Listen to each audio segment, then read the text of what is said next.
And welcome back, everybody, to another episode of Benched with Bubba, episode 395. I have a special guest joining me today to talk about some key fantasy players that might be able to help you in the last few weeks of the baseball season, cover some recent fantasy baseball news, and much, much more. He's a first-time guest on the show. You can find his work over at our good buddy SP Streamer's website, spstreamer.com.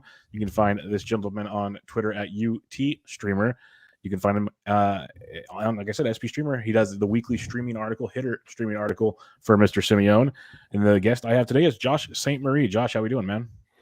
Doing awesome. Just happy to be here. Thanks for having me. Yeah, I'm glad you could join me, and belated congratulations on your wedding. So that's pretty cool stuff. Where was the honeymoon? The honeymoon, believe it or not, was actually in the middle of Arkansas. We did a little getaway in the Ozark Mountains. Nice. Very beautiful, very hour speed. I enjoyed it greatly. Yeah, at first, if you say the middle of Arkansas, people will probably have the same reaction I have if you're watching the feed on YouTube. But I, as a golf fan, they did a tournament in the Ozarks at this new Jack Nicklaus course like a couple months ago, and then they did a whole thing about all the different things you can do in the Ozarks. I'm like, okay, it's not like the TV show. Like, this is pretty cool over here. And once you said where you were, I was like, oh, okay, I got you. Now it looks like a pretty awesome place. It's got stuff for pretty much anybody any kind of hobby you have, relaxation to doing whatever. It seems like it's all there. So that's pretty cool. Definitely. We opted more for the relaxation route for sure. We tried cramming everything to do in like 2 days, and every other day was just spent relaxing. That's perfect. That's the way to do it, though. In this world we live in where everything's go, go, go, there's not many vacations that people go on anymore. We actually relax on vacation. Like, you get back from a vacation and you need a vacation. It's a bad joke, but it's like true because it's happened to so many people. So that's good. Good. Glad you got to enjoy that. Why don't you let everybody know what you do for spstreamer.com? I kind of hinted at it, but why don't you let everybody know what you got going on? So you wouldn't know if you had been following me the last 2 weeks because I took a break for my wedding and honeymoon, but I have been doing the weekly hitting streamers for Michael, as you said. He started doing the daily pitching streamers last year, and I've done a little bit with the daily work, but kind of just gotten my feet wet this year with the weekly hitting streamers. It's been a lot of fun. I feel like I've learned so much more than I thought maybe I needed to learn heading into it. But it's been fun. So you can find that work at my Twitter at UTStreamer, and then of course, as you mentioned, on spstreamer.com. When you're picking your streamers for the week, and it's always fun because I've talked to Mike a lot about his pitching one, and he's much smarter about it than I am. But we have a similar philosophy, like for DFS, how he does streaming for his pitchers. What are you looking for in hitters? Because you're doing it weekly, like you said. Are you looking specifically matchups, the guys on hot streaks? What are you looking at when you're picking your hitting streamers? Yeah, so I actually have a bit of a mathematical formula, and the majority of it is their matchups. I'm looking at who they're facing as the opposing starting pitcher primarily, but I'm also looking at what ballparks they will be hitting in. One thing that I try to completely ignore, it's kind of impossible just because of the nature of how we are as humans, but I try actually to ignore if they're on a hot streak or not. One thing I found pretty early on when I was doing my research is just how hot or cold a hitter has been has almost no correlation to how they're going to perform in the coming week. So you really just are trying to look for good hitters who honestly a lot of the times we're streaming players that have been pretty cold, because that means those good hitters are being dropped in leagues and so are available to be streamed. And it seems to be a pretty effective strategy. So no, I love it. It's a new wave of the world. Like we talked about with NFBC, you're always trying to stream the next best thing. Can you find them for cheap? Just try to get constant at bats. That's like the name of the game, especially with all the injuries out there. Like you're always trying. Like it's a comment I make on with Toby on most Tuesday shows is when we go over like our fab moves for the week. It's, well, I grabbed this guy because I just wanted a healthy roster. Like this is what I'm going for right now because it's been messy this year. So hitting streaming is definitely the way to go because everyone talks about pitching streaming for years. Like, who are the 2-star guys? Who are this? Who are that? Well, hitters have feelings too. So I like I like that one quite a bit, and I'm glad you're getting to do that over there at spstreamer.com. Let's talk about some recent fantasy baseball news, and some of it will be kind of simple, just kind of reminding people what's going on. Some of it, we can maybe talk about some ramifications that go with it. But first off, recent news, like Jacob deGrom, we knew he was kind of shut down for a bit. They're going to reevaluate. Well, the latest news that came out in the last couple of days is the Mets are heavily weighing the idea of just shutting him down for the season. It's been a topic of conversation on my show and other shows in recent weeks. Dropping Jacob deGrom. We know the great Phil Dussault has done that a couple weeks ago. It started a conversation. And basically at this point, Josh, if you roster Jacob deGrom, are you holding him this fab period? For me, I like to know where my strengths and weaknesses are and also know where other people's strengths and weaknesses are. And one person who just has the strength of fantasy baseball is Phil Dussault. So as soon as I saw that he had dropped deGrom, that my brain automatically was like, well, that has to be the right decision because he just does not make mistakes. It is amazing how good he is at fantasy baseball. So, that's where my head's at. I'm willing to drop him. I also, as a Red Sox fan, we've come upon some hard times, but one team that maybe has come upon harder times, maybe the only team, is the Mets. And if that continues for even maybe just a few more days, I see no reason the Mets will rush to bring deGrom back. I think they've fallen all the way to third in their division, and it just does not seem good for them. Yeah, when this all started, they were in first. Looked like they were going to kind of be okay for they're going to probably make the playoffs. It looked like things were good at one point in time, and the tailspin has been just massive right now. The GM and the owner are coming out saying things. It's getting ugly over there in New York. Not to mention the media is always great in New York City. So, I think shutting them down is the good idea. I think it makes the most sense for one of your top, the top pitching guy you have. The question I'll follow up that with you, and I've asked a few people. If we don't see him again this year, it makes it even tougher. But going into draft season, where do you feel comfortable drafting a guy like Jacob deGrom, not knowing what his situation is going to be like?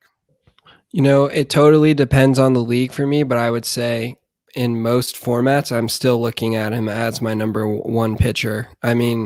And I might even be looking at him with the first pick. He's already returned enough value to really warrant a first round pick this year, and he hasn't played in so long and maybe won't play the rest of the season. The dude is incredible. So I'll take the chance that he is healthy for a whole season. I know it won't happen with a pitcher, but healthy for the majority of the season.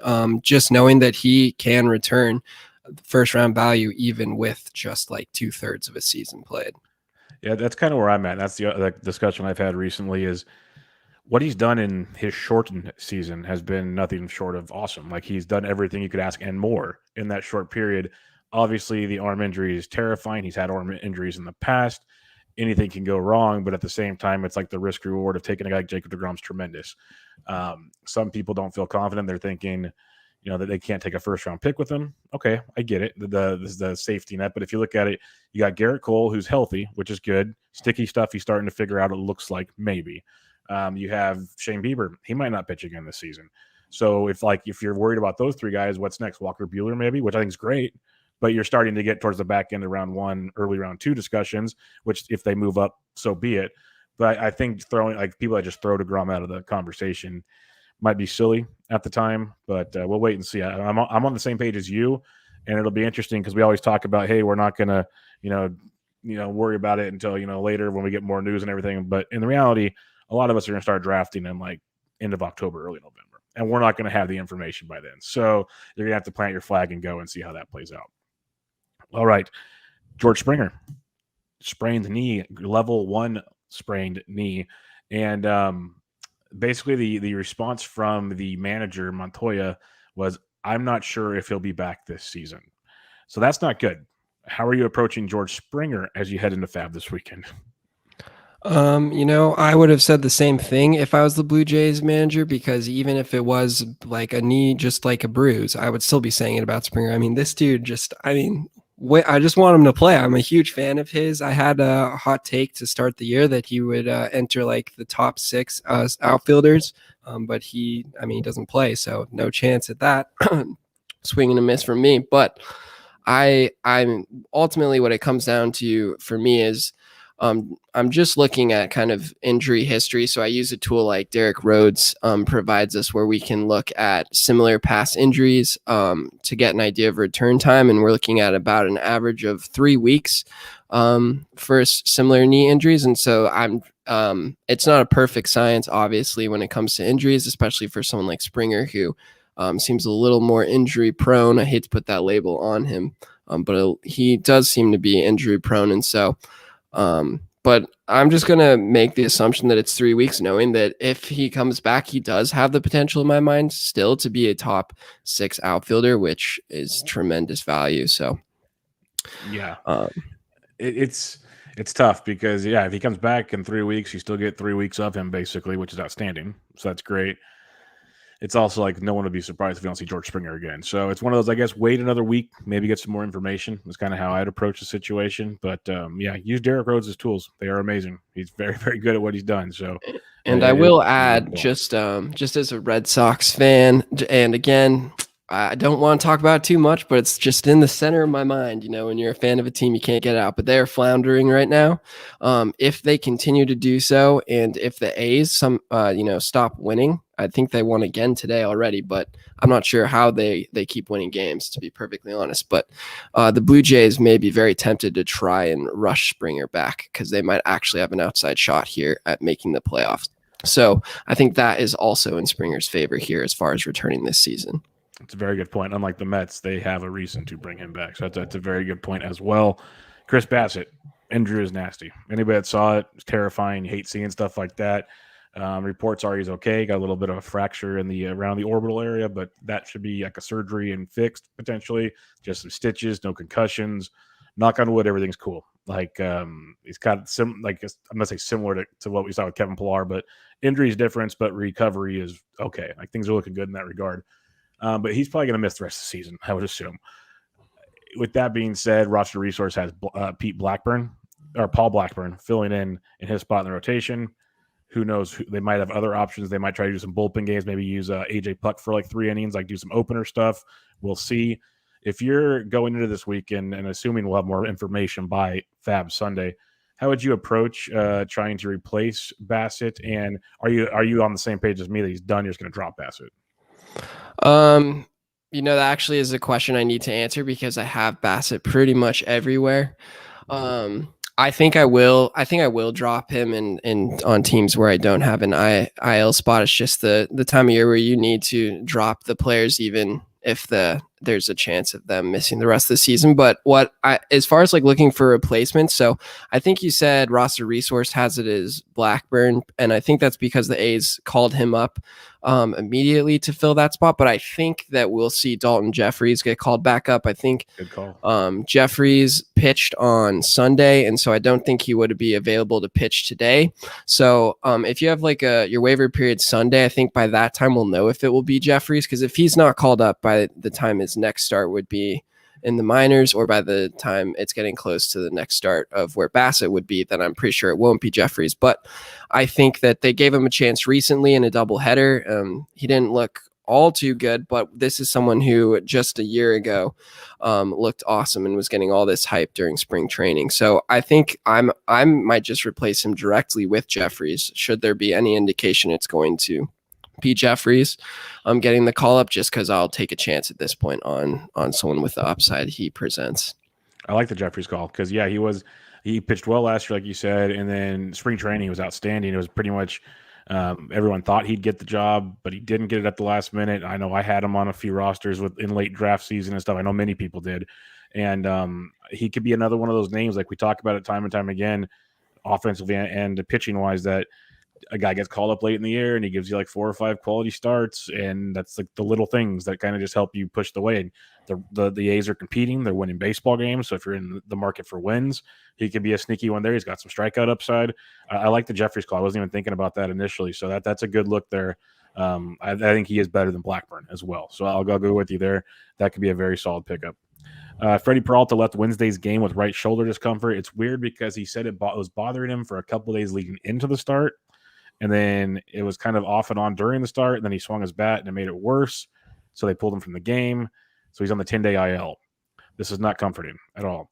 I don't think you're dropping him this week per se. You want to hear more information. But what's your take on this Peralta deal? And do you think that there's probably the Brewers don't have a lot to bring up behind him either? So, I mean, absolutely. I don't feel like you can drop Peralta. However, if you're in a league that allows trading, I hate to trade low on a guy, but I might try. And here's why. I think we saw coming out of the All-Star break, the Brewers were already being extremely cautious with Peralta. I think he had back-to-back starts of 51 pitches and 68 pitches, and it wasn't like he was pitching poorly. He hadn't given up a run in either one of those games. In one of those games, he had made it all the way to, I think, maybe even the 7th inning with 68 pitches and got pulled. And they just were already showing indications of babying him. Now with this IL stint and this back problem, and with the Brewers having almost a 10-game lead in their division, I don't think we'll see them being aggressive at all with Peralta. So even if he does return, I think they're going to do something similar where they're piggybacking someone with him, or they're only letting him go 50, 60 pitches before we see them start stretching him out again. And then as far as replacements, I know that Josh Lindblom is tearing it up in the minors right now. He has major league experience, another guy that had a lot of hype coming into the season. And then I don't know if they want to call up a prospect, but Ethan Small also been dominating at AAA. Seems ready for the majors. And in a season where pitching prospects are definitely in a better place than hitting prospects, I wouldn't be surprised to see him. But I don't know. What are your thoughts? Yeah, I think the Lindblom call is the way they'll go. And God, if he could figure it out, because I have him in so many places in like best balls and draft champions, and I dropped him in every season long I had. I drafted him in so many places to start the year. I was team Josh Lindblom. So if he can somehow get the call and he keep pitching like he was in AAA, that'd be outstanding. So I think that's not a bad idea.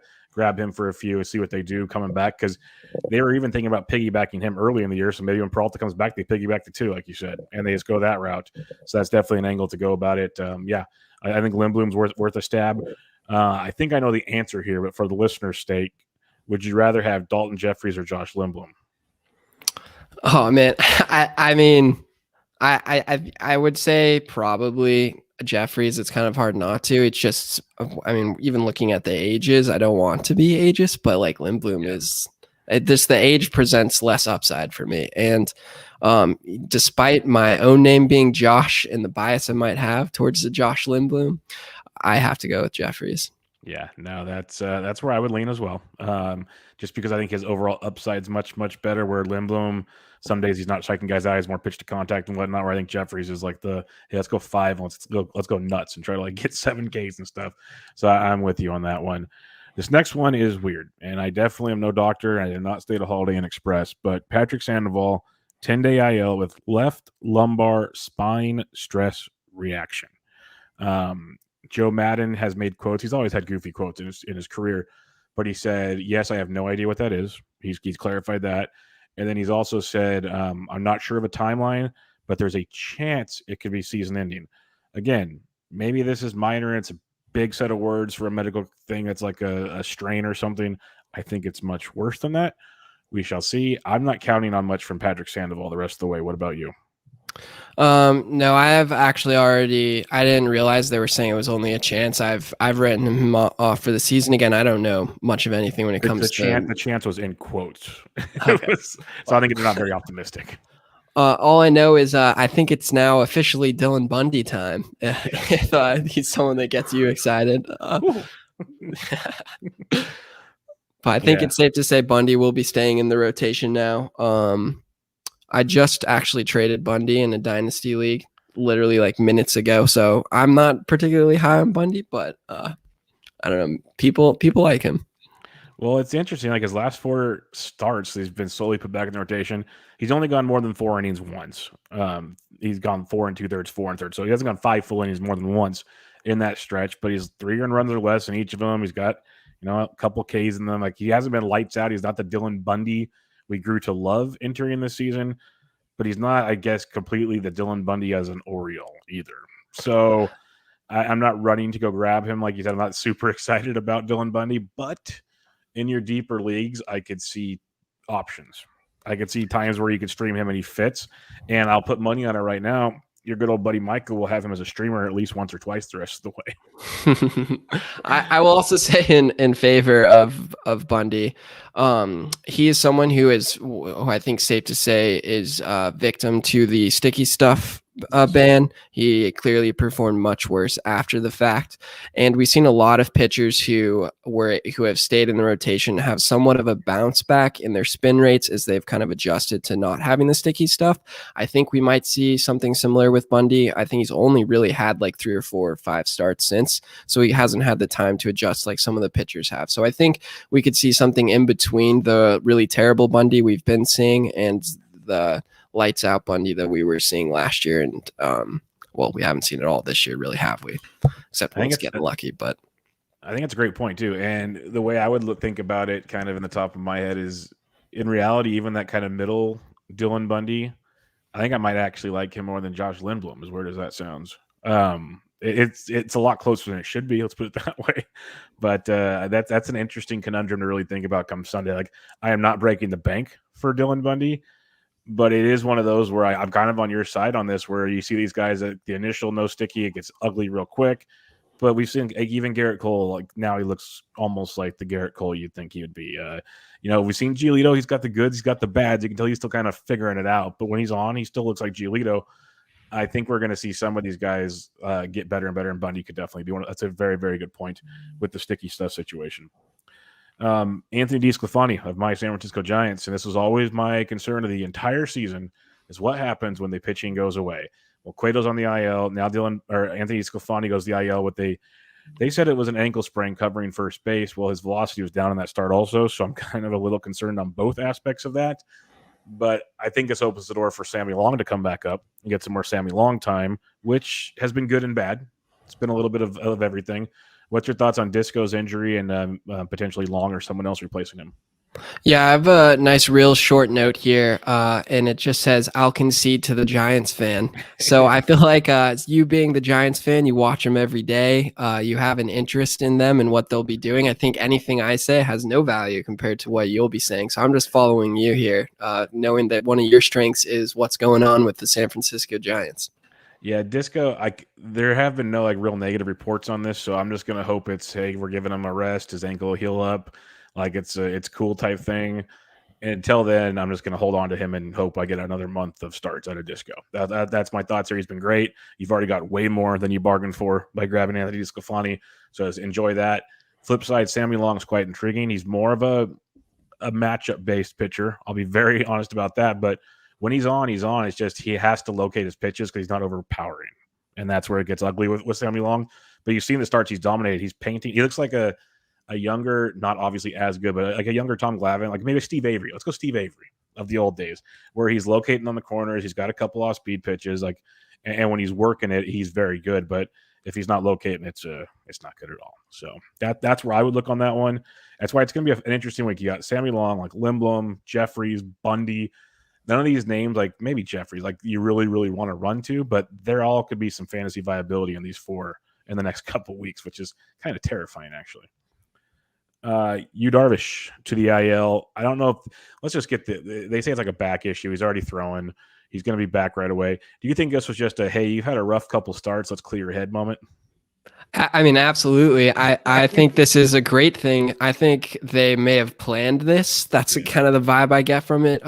He has, I think, over a 7 ERA since July. So if I'm a Darvish owner, I'm kind of happy. He gets that IL designation. I can just slot him in there real quick. He gets to, just take a deep breath. And then when he comes back, he's probably going to be the Darvish of old. So I think this is a great thing for Darvish. Yeah, I'm with you there. I just laughed because only a couple days after being on the IL, he's already thrown bullpens. I'm like, yeah, he's fine. He's totally fine. I mean, the important question here is, does this mean we all get to watch Arrieta pitch for the Padres again? Oh, dude, as a guy that does DFS content 5 days a week, it's like if people follow me enough on Twitter, you saw how excited I was when I saw that they were pitching tours. Like that was God, what is with these teams that think they can bring these guys on their roster and they're going to fix them? Like, really, what do you see? How desperate are you that you're bringing Arrieta? Like, what? It's particularly for the Padres. I mean, they're in a very precarious spot right now. They do not have that big of a lead right now in the NL wild card, to be honest. And the Reds, they were surging there for a little bit. They've cooled off somewhat, but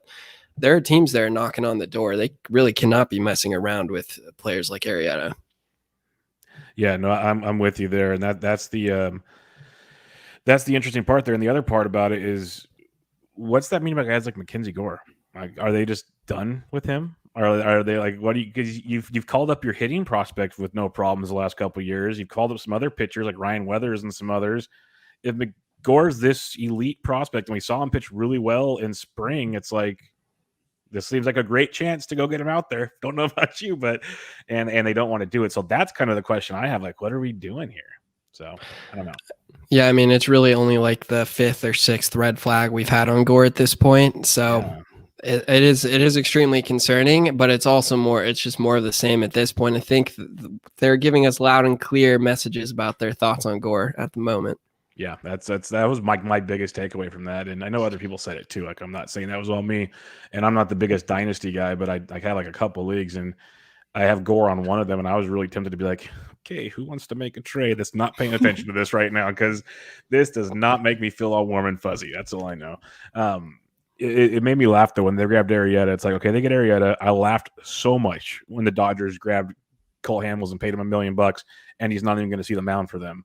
Like, it's I don't understand what these teams are doing. Like the Giants, they're idiots for taking Tyler Chatwood, but at least they didn't break the bank for him. Yeah, I just don't get it sometimes. All right, Dylan Carlson went to the IL with a wrist sprain, but right before we started recording, I saw he's rehabbing, should be back pretty close to the minimum, so that shouldn't be a concern.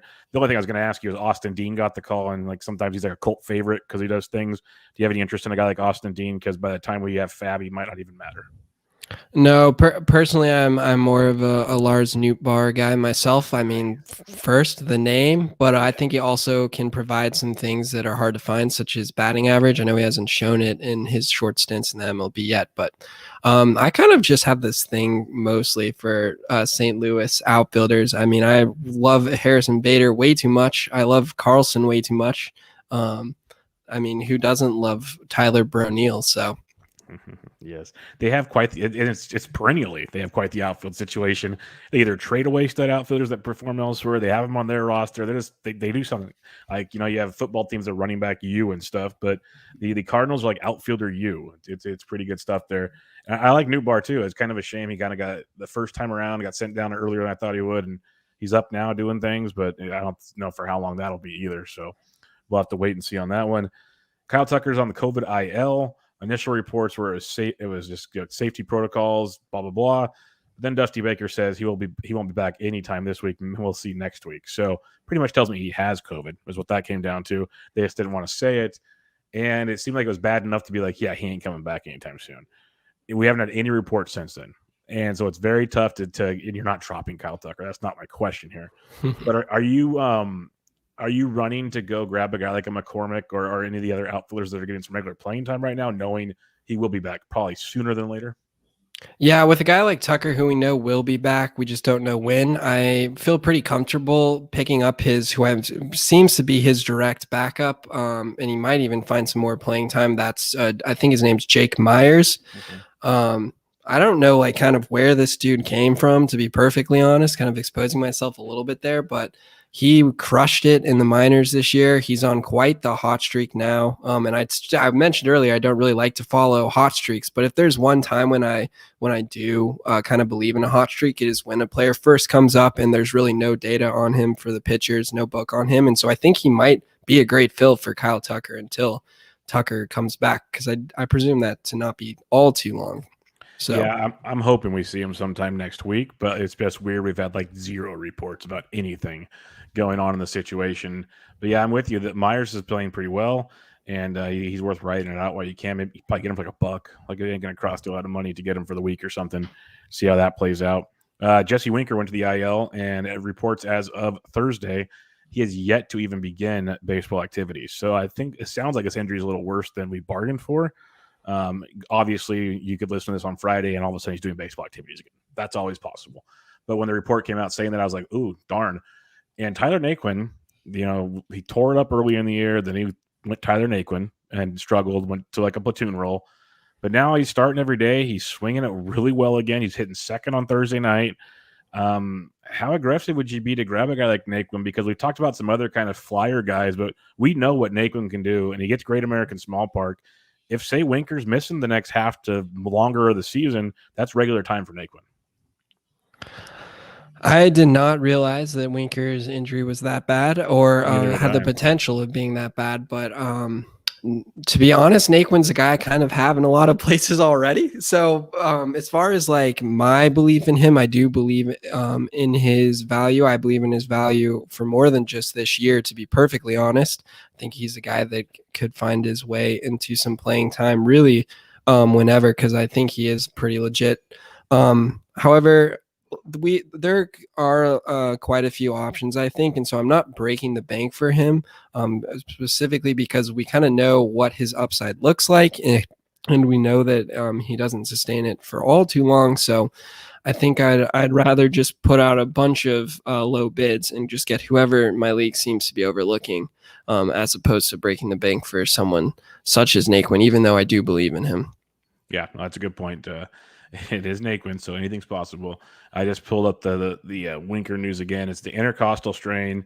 He's doing some strengthening exercises, but he has not even come close, they said, to starting baseball activities. He was eligible to return, I think, the end of next week, and that's not looking even close to likely, they said. So we'll wait and see. Maybe it's just another 2 weeks instead of 1, but it's kind of odd that is taking place. Couple more bits of news that dropped on Thursday. Jose Urquidy is set to begin a rehab assignment in the Florida Complex League on Thursday, which is great because he's been on the IL since late June. If he has a couple more rehab starts to go well, you could see him in early September, which means maybe 3 to 4 starts of Urquidy, which is very valuable for the way Urquidy was pitching. And the reason I want to bring it up is he's probably available because people probably dropped him in a lot of places. You don't have to be super aggressive, but do you kind of agree that this is one of those kind of potential game-changing type arms to stash if you can stash? Absolutely, 100%. I think the Astros, even though in my mind are the clear class of the AL, they have been quite unlucky this year and really have not distanced themselves from the A's, or even if the A's manage to get past them, the second wild card spot, should the Red Sox turn it around, should the Blue Jays get hot.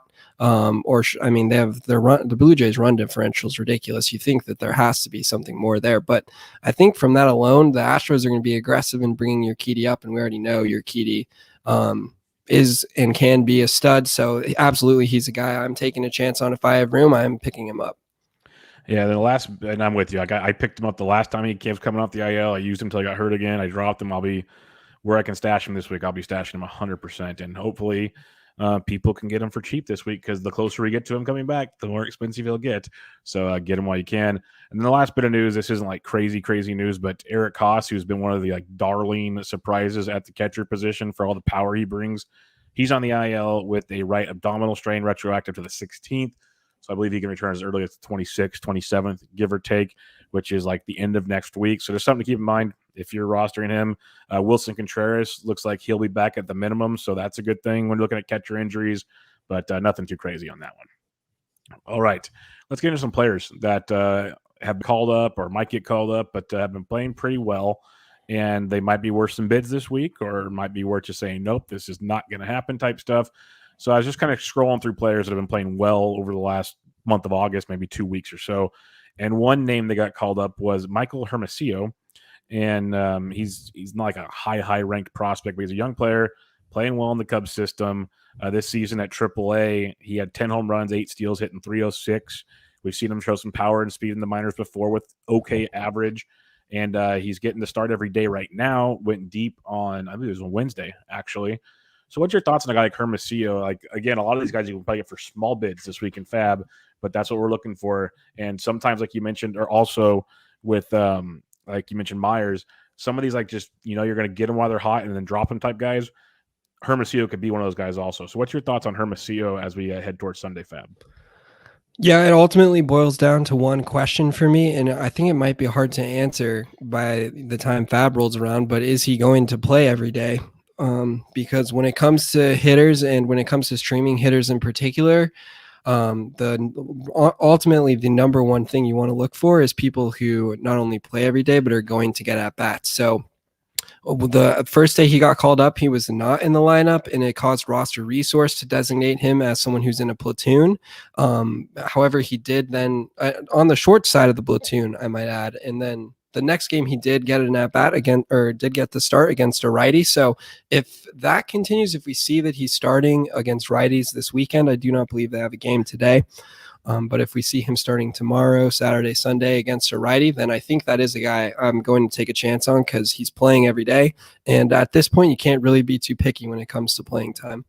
Yep, that's why I thought he was interesting. And some, there's a lot of Cubs people on Twitter, but some people that I know that really follow the Cubs pretty closely were very excited when he got called up. So it got my radar kind of looking at the idea. But I'm 100% with you too. It's like if he's not going to play every day, I'd rather take a chance on Myers, who's going to play every day for a week, or some of these other guys we've talked about. I'm much more in line with you on that one as well. Keegan Thompson. This is a name people have been looking forward to for quite some time. Chicago Cubs pitching in AAA this year. So far in AAA, he's only pitched 14 and 2/3 innings, pitched well, but he's had 40 innings in the bigs with the Cubs. He had 3 wins. He's mainly out of the bullpen, though. They're saying then they sent him down to AAA to get stretched out, essentially, because that's what he was for the most part in the minors. They're going to bring him back up, possibly for a start this Saturday. We know the Cubs need rotation help. So, again, we've mentioned the Jeffries, the Lindbloms, the Bundys, the Long. Keegan Thompson could join this list come Sunday. What's your kind of thoughts on Keegan Thompson? Obviously, if he has a bad outing, it might change things. If he has a great outing, it could really suck for all of us that want to get him. But what's your thoughts on Thompson? Yeah, so at this point in the season, kind of what I was just saying about hitters, but you can't be too picky. So if and it seems very likely that he'll get the call, he goes ahead of anyone on the list who we don't know for sure is getting the call. I'm siding with anyone who I know is going to be in a rotation right now, even with the upside of some of those guys. Like if we don't see confirmation that Jeffries is coming up, I'm sorry, but I can't spend fab on him this week. But if we see a Jeffries is coming up, if we see a Lindblom is coming up, if we see all those guys we've talked to are coming up, I'm going to be honest, Thompson falls pretty low on that list to me. And it's really for one simple reason. He kind of profiles as a pitcher who relies a lot on his command and his ability to limit walks. And this year in his 40.2 innings pitched, he's in the 13th percentile in walks, which is the wrong side of the percentiles that you want to be in. Sometimes I get them flip-flop what's good, what's bad when it comes to percentiles. 13th percentile is terrible. If you look on Baseball Savant, that's a nice big blue circle. And so if this is a guy that in the majors this year struggled with control and yet he needs his control to be a successful starting pitcher, then I'd rather stay away from him at this point until I see that his command is back. Yeah, no, that's very, very understandable because I know another kind of prospect hype train, but he hasn't dominated when he's had his chance, so it'll be quite interesting. But I know Prospect World is very excited to see him come Saturday.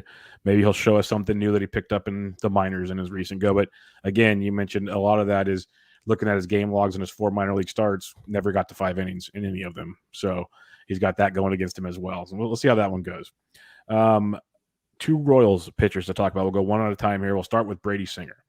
And, big time prospects. He's had some good starts. He's had some bad starts. Overall, lately, though, we've seen kind of a mix of both. We saw a great start against Houston on Wednesday, 6 2/3, 2 earned, 6 Ks. He had back-to-back hiccups against the Yankees and Baltimore. Pitched really good for about 4 starts in a row, 5 starts in a row. What's your thoughts on Brady Singer going forward? Because he's probably available in most 12-team leagues and maybe occasionally a 15. I feel like at this point we have a pretty comfortable understanding of who Brady Singer is. Someone who obviously is not going to be exactly like a mid-4s ERA guy every single game, but when things average out by the end of the season, that's probably going to be about where he is. And so unless I'm in a situation where I really just need someone who is safe and consistent, I'm probably going to avoid Brady Singer in favor of anyone who presents some sort of upside. Specifically, his teammate that we're about to talk about is someone I definitely would look at if he's available all day long over Brady Singer. So really, only if you really cannot afford missing on someone would I go with Brady Singer. And I am 100% on board with that take on his teammate Daniel Lynch. He's not even 25 yet.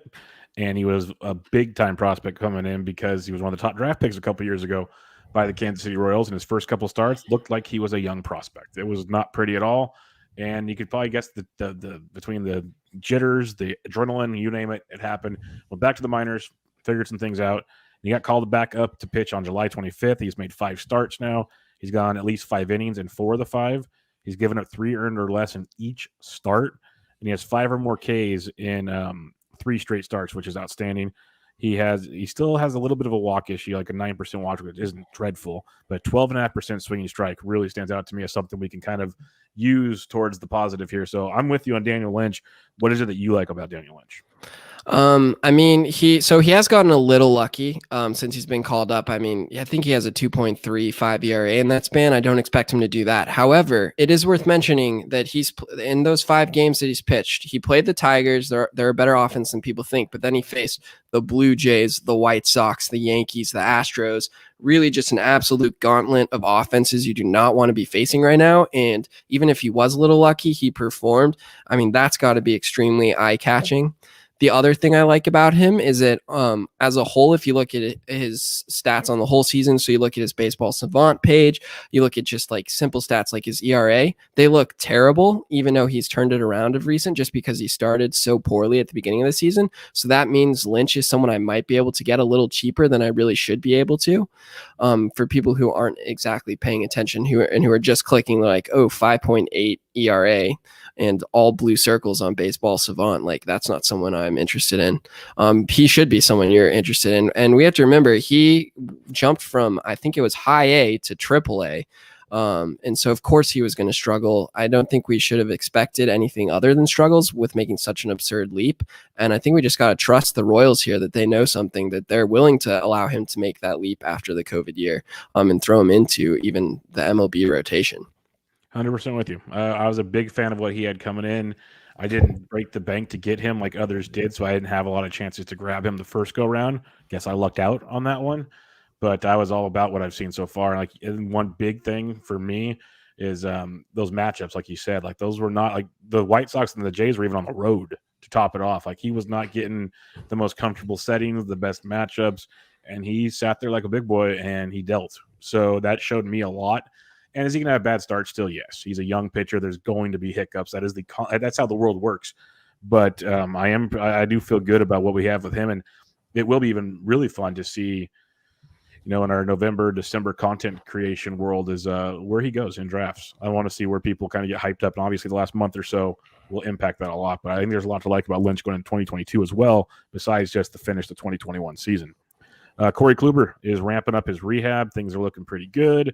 I think they want like 2 or 3 more starts from him in rehab. Could be back in early September. Most people that listen to the show know I am anti-Corey Kluber to begin with, but he had his moments. He had the no-no. He did good things this year. I get it. I just believe there's a lot less good than bad. Could be totally wrong. Regardless, A, how do you feel about him coming back? And B, the question that I really want to know is when he comes back to that rotation, eventually Pedro Severino might come back because his shoulder issues got cleared up on Thursday. They say he's fine. You got Garrett Cole, you got Jomo, you got Heaney, you got Jameson Taillon, who's been the pitcher of the month in July, and you got Nestor Cortez, who's been good. So something's got to give. What do you think happens?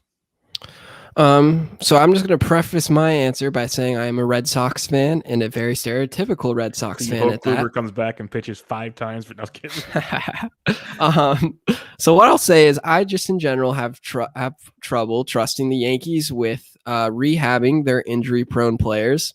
That may be very biased lens I am seeing that through, but I do have that concern going in. I will say that I was very anti-Kluber heading into the year, and I think I was, I know I was at this point pretty wrong with how anti I was. I think he was pretty good when he was healthy, and so I'm willing to admit that. So I really can't really tell anyone to pick up a Yankee. It's so against me, but I think if you want to stash someone right now, I'm looking at someone like we mentioned earlier, like Urquidy over someone like Kluber, just because he is a little brittle. The Yankees don't have the best injury history. They do have all these different arms they can go to right now. And so they really have no reason to rush him back. And so for those reasons, I'm keeping my eye on Kluber. I'm definitely seeing if he progresses. We're still in the stage where he went out there through 3 innings, gave up 3 earned runs, and they're saying things like, we're so pleased and encouraged. So he's not really that close. That's kind of the stage we're in with him. But I'm keeping my eye on him. If I'm, not a Red Sox fan, keeping an eye. But there are definitely other injured players like Urquidy I'd rather roster right now. And that's the other thing is they do have options. We mentioned Cortez, Luis Eel, who he's pitching great. It's like they can bring Kluber back for like an opener piggyback situation, and then his fantasy value is really not a whole lot at all. So that's something to keep in mind as well. If they're happy with 3 innings right now, I know they want to slow roll him back. That's why they're saying maybe early September for him. Like they want him for the postseason, obviously. So it'll be interesting to see how that one plays out for sure. Frank Schwindel. First off, great name. Second off, he's a lot of fun to watch because he's just having fun out there playing baseball. I think he realizes the Cubs sold it. They gave me a job for 2 months. Let's have some fun. So that's pretty cool too. Month of August, basically, since the trade deadline, the dude has hit safely in 15 of 16 ball games. He's hitting 397, striking out less than 20% of the time. He's got 4 home runs. He's hitting second for the Cubs almost every game for like the last week. Still available on a lot of waiver wires. As a hitting streamer expert here, what's your thoughts on Frank Schwindel? Yeah, so you said, I think, the key piece of information there. So let's just ignore for a second, even though it's true that Schwindel has been basically the best hitter in baseball since he's been called up. That's actually not hyperbole. No, it's true. It's 100% been true. Insane. So ignore that. Even ignore that. You said he's hitting second every day for an MLB lineup. And even though that MLB lineup is completely filled with minor league players, it is still an MLB lineup. He's playing every day. He's getting tons of at-bats. I think even look at our examples from the beginning of the year. Let's look at the Rangers. Not a great offense, but let's look at the top of their order. Isaiah Kiner-Falefa, Adolis Garcia, Nate Lowe. They've come on hard times of recent, but those players have returned tons of value. And it's really even in a terrible offense because they are playing every day at the top of the lineup. I think Schwindel is a no-brainer if he's available. It's such a safe option with someone who plays every day, who's hitting second. I'm at this point in the season to have someone like that available, you have to go and get him. And he's going to be cheap. He's going to be very cheap. So let's have some fun with this. The rest of the season projections from the Bat X has him at 4 home runs the rest of the way. You have over. They have him at 10 runs scored. Obviously, if he's hitting second, I'm going over. What about you? I mean, if he's hitting 4 home runs, that's already true. 4. So that means 6 other. I mean, that's easy over, right? I think that's the projections way of saying the Cubs are this bad. It's going to be 4 solo homers. So he's not going to. He's hitting second. Like yeah, I don't even care if it's the Cubs. That's automatic 4 at bats a game. Yeah, at minimum. It's huge. And then they have him for 13 RBIs. Obviously, if you have more than 4 homers, hopefully a couple 2-run homers, you got the over there as well. I think I'm going to take the over for everything. Yeah. And then somehow, the projections hate him. I guess they're just factoring in some weird stuff. I guess it's hard to project a guy that doesn't have a lot of MLB experience either, trying to use minor league data because they also only have him hitting 238 the rest of the way. He's obviously not hitting 400. I get it, but I think he could hit 260, 270. Let's be real about it. So yeah, I'm all in on Frank Schwindel. I'm with you on that one. That's why I like rest of season projections. Some of them are very useful, but sometimes you got to be okay, let's just kind of throw this one out the window for a minute because things are changing on this one. Miami Marlins. Now this is one that is a fun one because you got Lou Brinson, who is streaking. He's kind of slowing down now, but he was streaking, hitting cleanup. He's been awesome. You have Jesus Sanchez, just came back from the COVID IL, a rather long stint on the COVID IL, which really started to concern me actually after a while because there was no news, nothing. He was gone. Home run the other night. We know what he can do. He's hitting 5th. You have Brian De La Cruz playing left field. He's hitting 8th most nights. Then they still have some other pieces that can mix and match with Magnus Sierra and some other guys. But mainly you got De La Cruz, Brinson, and Sanchez. For the rest of the season, how do you go about if all these guys are on the waiver wire? How do you recommend going after these 3? So before I answer that question, let's just say hypothetically speaking, you have a wedding to plan, and then you have a honeymoon, and so for a month you're not paying as close attention as maybe you could. How would you explain to that person, hypothetically speaking, how Lewis Brinson has all of a sudden become such a hot commodity in the fantasy community? Yeah, it's because he hit every single day, multiple multi-hit games, was hitting for power. He was just raking. The only thing he's not doing is stealing bases, which we thought he would as a prospect, so that was kind of surprising, but he was driving in runs. The dude was a monster for about almost a 2-week span there. And he's slowing down a bit, but he's still being productive enough because he's free. And he's on the Marlins and hitting cleanup every day. So it's a weird dynamic. The problem is we've seen him get cold, and it's really cold. And I'm wondering if that's where we're headed. But the dude was a monster, and it's kind of it was funny to many. Trust me. So second question in relation to this, how do you feel about let's say hypothetically speaking, a 30% K rate and a 5% walk rate? Is that good? No, but what I will say on the flip side is A, the new era of baseball, it's actually kind of closer to average, which is good. And B, as a Giants fan, I had the hardest time explaining Steven Duggar striking out like 45% of the time, but hitting like he did. Some guys just refuse to like fall into the norm, but I'm with you. Not ideal at all. Like that's it basically the answer I'll give you. Guys that do the 5%, 30% or worse thing, it's easier for them just to fall off the cliff. Exactly. And the reason I asked is because Brinson's at 27% K, 5.5% walk. Jesus Sanchez is exactly 30%, 5%. Brian De La Cruz is 30%, 4.3% walk rate. And so like they're kind of all in that really concerning area. And so again, like I'm going with playing time. So if they're available, I'm kind of just going to get rest of the season, take whoever is going to get the most at bats. That's pretty much a toss up at this point between Jesus Sanchez and Lewis Brinson. But for me, De La Cruz being 8th every day in a lineup, in an NL lineup, meaning the pitcher's hitting after him, that he's definitely a distant last for me. But I have some interest in the other two just because, again, they're playing every day. They're going to be getting at bats. Yeah, in 15-team leagues, I'd say Sanchez and De La Cruz, or not, Sanchez and Brinson should probably be rostered in most formats for now, unless like you're feeling great about your outfit, which you could be. That's fine. 12-team leagues, might not have to worry about them. You might be okay in that regard. But it is crazy because they're playing every day, and the Marlins offense, as bad as the Marlins are, like Miguel Rojas can hit, Aguilar's hitting well. Brian Anderson came back and he kind of started hitting well. Like if you get those guys to click just enough, again, you're getting 4+ at bats for Sanchez and Brinson every day. And like if they strike out a lot, that's fine, but then that's the other, 2/3 of the time or whatever, 3/4 of the time they can produce something for it. So it's a weird dynamic, and I'm with you 100%. Like I was always anti Brinson, and then I started watching him and I'm like, what in the world? Like he was hitting everything. It was unbelievable. It's locked in. And the thing I say sometimes, and literally no StatCast page, nothing, he's still young and he was still a top prospect. Something maybe finally clicked when he was down in AAA. It's like some guys just develop differently. We'll see. It could literally just be a hot streak, but it was very surprising to say the least. A couple more guys to talk about here, and this is another young player that really has my attention. That's Tristan Mckenzie, a guy that very, very hyped up coming up the prospect system, and he's had a roller coaster ride in the majors so far. Some really great starts, some really rough starts. But overall, since like the start of July, he's only had like 2 really bad starts. He throws out like 5 really good starts in that mix, and we're coming off 8 shutout innings of 1 hit, 11 strikeout ball at Detroit. Is Detroit? But hey, Detroit scored 10 runs on Thursday, and they have a sneakier offense than you want to give them credit for. Still not great, but sneaky.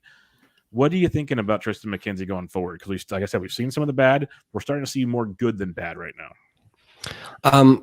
I love him. This is a simple one for me. Last year when we saw his success, when he had a sub-1 whip, we saw stellar control. And then to start the year, he gets, I think he's walking literally a batter an inning almost. And now in his last 7 starts, all of a sudden he's walking only 1 batter every 9 innings. He's a little more than that, more like 1.5. But still, I mean, it's clear that he's made some shift here. He's looking more like the form he was in last year when we were all very excited about him heading into the season. So I like what I'm seeing from him. He's obviously a guy with tremendous upside. So I'm all aboard Tristan Mckenzie right now. I'm with you there too. And it's like a Cleveland thing, man. They just keep developing pitchers. Now, obviously, Plesac's kind of fallen off this past season, but Savali's been good. Bieber, Plesac was good. And like I say, he's not. Carrasco was good back in the day. Like they have a way of doing it there. Now you got Tristan Mckenzie coming up, so he'll be a fun one for the rest of this season and going into the next season. And then his teammate Eli Morgan, I wanted to talk about in his last 7 starts, basically dating back to July 3rd, 5 or more innings in 6 or 7, 3 earned runs or less in 6 or 7. He has 5 or more Ks in like half his starts. Again, not lighting the world on fire with his production, but in a world where you can't be too picky, like he's serviceable. He's not destroying you. He's giving you chances to get wins. What's your thoughts on Eli Morgan, at least for the rest of this season? Yeah, so I have a lot more hesitancy with someone like Eli Morgan, and don't want to spoil anything, but the next pitcher who I see is very similar, in a similar boat on your list here. But to me, it feels a lot like we're chasing someone here. There's not a lot to like about Eli Morgan. According to his Savant page, the only thing he's really that good at is limiting walks. And in his 2 most recent games, where He tied for the second most batters he's walked this season and the most batters in one game. So he's starting to walk people. Maybe that actually is correlating a little bit to his success because he's not just throwing it down the middle. I'm not entirely sure, but I just get a little concerned. And I know you can't be too picky, but it does seem like this is a guy who maybe just had a good month and now we're all trying to jump on board too late. And so, I mean, like you said, though, it's Cleveland. So maybe he's legit. I don't know.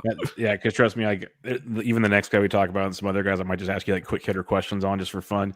There's a bunch of these kind of guys where I'm just like, I can't do it. I'm trying to just stay focused and not chase things. Like you say, like, hey, he's been good for 4 starts, and then you realize he blows up for the next 3 because that's who these young pitchers are, and that like it could happen. At the same time, like with Morgan, I'm like, it's Cleveland, and they find a way to use location and maybe just a little off its way as walking guys this go around, but overall still has kind of good stuff. Like you wouldn't be surprised if he puts 5 inning, 3 run outings the rest of the way type thing.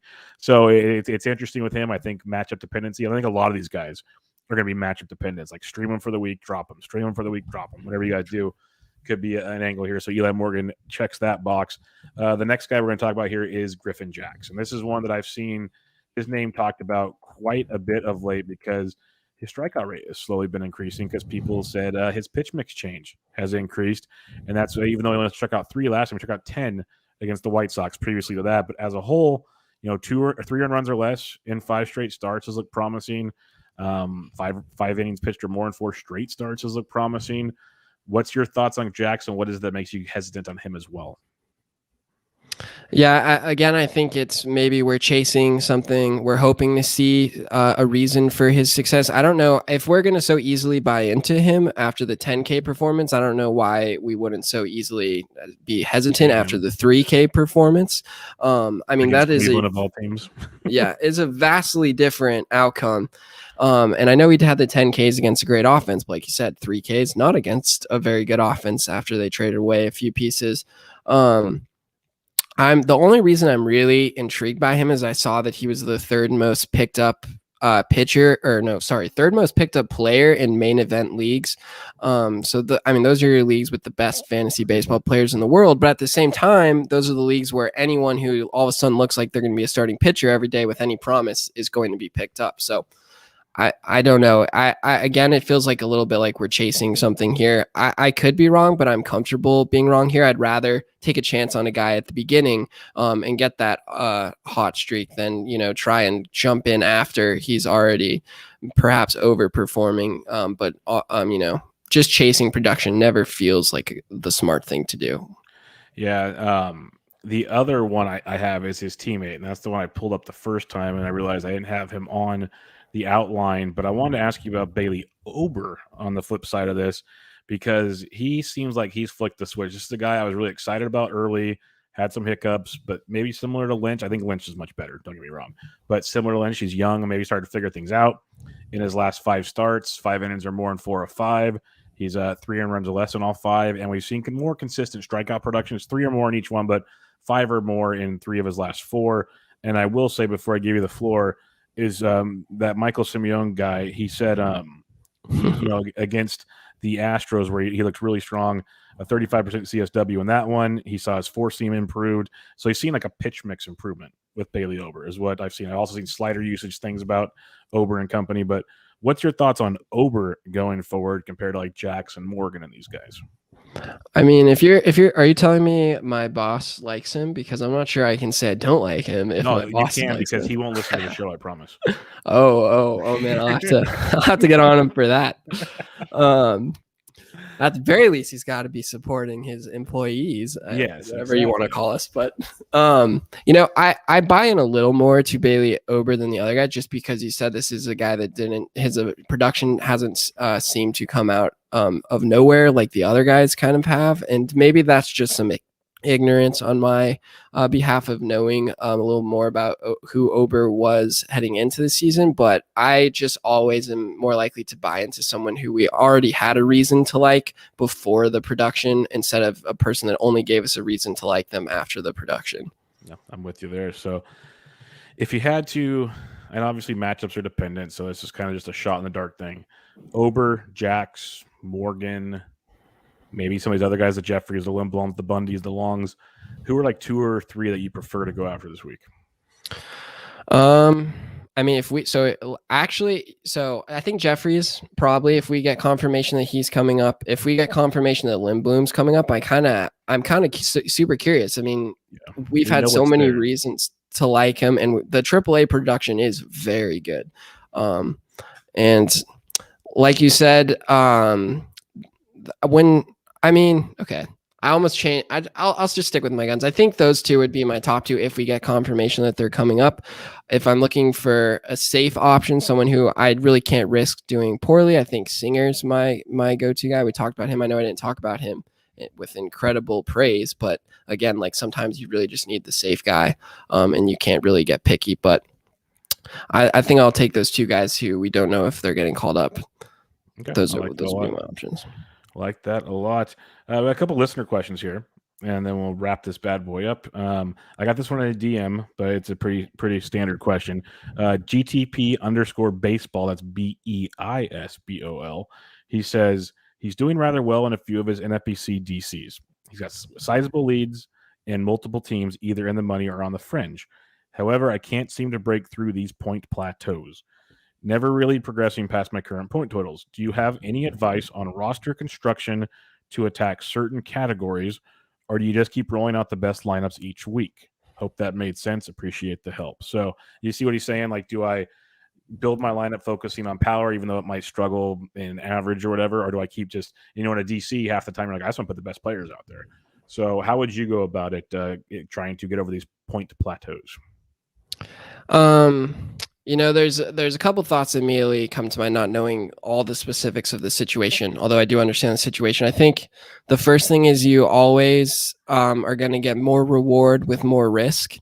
So you might have to put yourself in an uncomfortable situation where you know that this could totally blow up in your face. But if it hits, it's going to vault you past this plateau you seem to be at. But if you don't feel comfortable risking, you kind of like, I'd rather just sit in this plateau. If there's one thing I'm really chasing, it's going to be power, because home runs, if someone hits a home run, they also get a run, they also get an RBI. So when we say like all this person really provides you is home runs, that's not entirely true. They also can provide you a nice source of runs and RBI. Of course, if their team sucks, 1 RBI, 1 run with a home run isn't all too good. But in general, like when we're saying like this guy's just a stolen base guy, when that means they're truly just a stolen base guy. When we say someone's just a home run guy, there's potential to provide a little bit more there, just because a home run also means 1 run and 1 RBI. Yep, I'm with you. And that's one thing we've talked about on a few shows, just chasing, or not chasing, but going after certain categories is the way I look at it. And it's hard because it's like multiple parts to it. Like you said, it's okay, I'm going to go here, but how much wiggle room do I have to lose an average? Can I lose more points in average by going after home runs type thing? Like there's the whole yin and the yang of the whole situation. So I'm with you. I'm always for, and I rarely chase ratios, because at this point in the year, it's so hard to move up in ratios. You can move down surprisingly quickly. It's hard to move up in ratios. So I would say if it's like, if it's power, like you said, home run guys, yes. On the pitching side of it, if you need wins, I'm good with just not putting relievers in. I'm cool with that type scenario. If you are not in need of wins, but you want strikeouts or something, I'm good with not starting many starting pitchers and starting middle relievers and closers. So, like you said, there's more to it that we need. But I think the gist of it is I'm okay chasing categories, just don't chase ratios. But before you lock it all in, just make sure if you start stumbling because of your focus on this category that you can't lose more than you're going to gain type thing. That'd be my biggest thing, because that happens a lot. And like I know Eno Saris mentioned it on a recent Rates and Barrels. He made a trade to improve in steals, but he traded an OBP guy because he thought he was good in OBP. Well, he gained 6 points in steals and lost 4 points in OBP. So did he really gain enough to make it a difference? That's a trade situation, but it still can happen when you're rostering different players. So something to think about. All right, one last question. Again, I don't know why I keep saying his name, but he's always involved. Mr. Michael Simeone asked, make sure to ask about his unhealthy obsession with reality TV. So let's talk about it, because I watch some as background fodder, or just like turn my brain off. This is so dumb, but it's entertaining fodder type stuff. So what is it? Why do you watch so much? As he would ask, why do you watch so much reality TV? I mean, you nailed it right there. It is perfect background fodder. You can have it on at any moment, be doing something else. You're not even really paying attention, and yet somehow you know what's going on. And I love that about it. For me though, the one show I do watch very seriously is Survivor. Okay. I pay very close attention to that show. It's my absolute favorite. But I'll mix in some of MTV's The Challenge, some Big Brother, maybe some of those guilty pleasure shows. I'm not going to out myself here, but maybe. Oh, it's the ones I watch too. I watch them with my wife. I know exactly what you're talking about. There you go. That's the ones I watch. Like I never got into Survivor. I've watched it with friends. It's cool, like Big Brother and stuff. But yeah, no, the guilty pleasures. We have like 3 or 4 of them on our recorder. So they come on every week, and we like sit down after the little one goes to bed, and yeah, we watch them. So I understand. I totally understand. It's just like I've had a long, exhausting day. I don't want to have to focus too much. Just put this on TV. I am with you. It's okay. Simeone just sits in his little cave like you've seen on his streams and dances and does whatever. He doesn't know how to really experience life. That's his deal. Well, Simeone loves reality TV. Oh, he does. Oh, he does now. He maybe he's hiding it a little bit here, but I know the truth. He loves it. Well, what'll be fun is myself, Mike Curlin, Jorge Montanez, and Michael Simeone are sharing an Airbnb for First Pitch Arizona. So he might not have a choice in the matter. And that could be fun because I'm a very nice guy, but I'm a very big guy, so I can use my weight to my advantage. And he might have I'm just kidding. And we could have some fun with that. So. I'm gonna go ahead and make a prediction here. He will be leading the Let's Put Some Reality TV charge. Oh, Let's put it on TV. He's gonna be leading it. I'm telling you. He likes Survivor. He likes the circle. He will ask me questions. The circle's great. The circle. Yep. I think it was me and because my co-host on my golf show, Jesse, got me to watch it. And then I saw who was it that tweeted about it? And we got Michael all of a sudden going, okay, I have to watch it. So I'm assuming he finally watched it. That's good to see. That is good to see. Because that is a dumb guilty pleasure show. Like, it's so bad. But I like that. That's good. That's really good to hear. So yeah, we're gonna have to mess with him on that one. That is great to hear. But all right, Josh, that'll wrap us up for this episode. Again, remind everybody where they can find you, what you got going on, all that good stuff. Yeah, so you can find me and my work on Twitter at UTStreamer. That's the letters UT, named after the infamous SP Streamer, my boss, where you can also find my work at his website, SP Streamer. Again, the letters SP, streamer.com. I do all things hitting streamers. If you ever have questions about who to start, who to sit, especially when it comes to hitters, my DMs are open. And I also have a pretty complicated chart I try and keep updated, but don't always do the best job as far as like live stats go. But I try to keep updated. You can find that linked on my Twitter page. It's my pinned tweet, I believe. Well, Josh, I've had a pleasure getting to chat with you on this one. I'm very excited. We set this up a little while ago, so I'm glad we got to record this and do it. And I look forward to having you on again sometime and chatting it up for some more fantasy baseball action. Absolutely. I love the pod, so thank you for the opportunity. No problem. Everybody's was Benched with Bubba, episode 395 with Josh St. Marie from spstreamer.com. Catch you guys later.